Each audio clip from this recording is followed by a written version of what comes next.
Hi, welcome to Ray's Toolbox. Today I'm using up some pieces of cedar left over from a piece of furniture that is no longer any good. I took the piece of furniture apart a little bit ago, and today I took the scrap pieces and first thing I did was rip them down into 3/4 inch strips. I took them and cut them into little sections of logs and thought I would make a birdhouse with a log cabin design.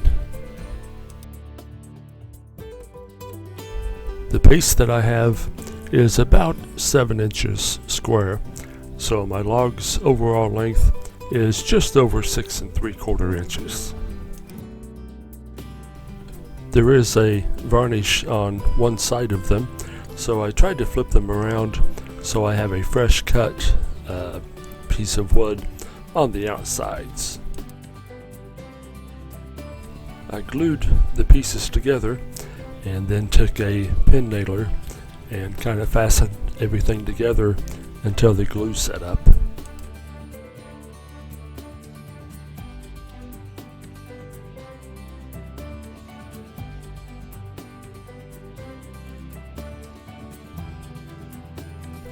As I built the stacks up, I alternated the longer pieces so they stuck over at the corners to give that log cabin design.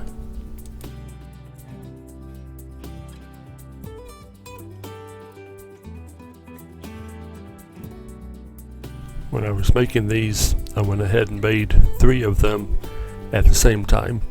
2 of them were square, and 1 of them had a base that was about 2 inches wider in the front.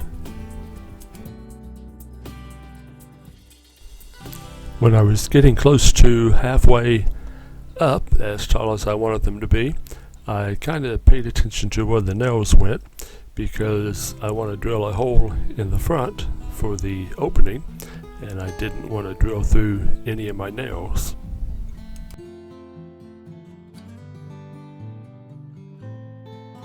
It's a matter of preference as to what size hole you drill. I believe inch is about the right size for rings, and I made these 1 1/8 just because the wood was a little bit thicker and I thought that might help a little bit. When I was ready for the roof, I cut a 45-degree angle on my pieces as I went up. I measured each one for the length and then simply cut the angle toward the middle.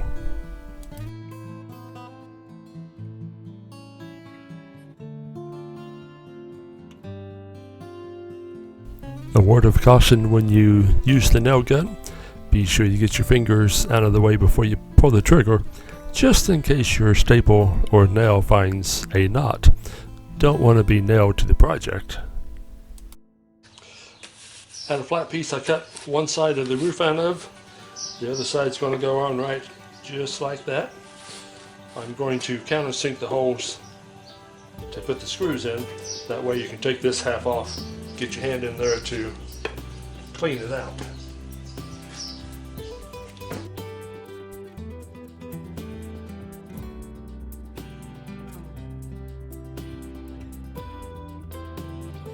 I did grab some exterior screws so the weather wouldn't rust them away very quickly.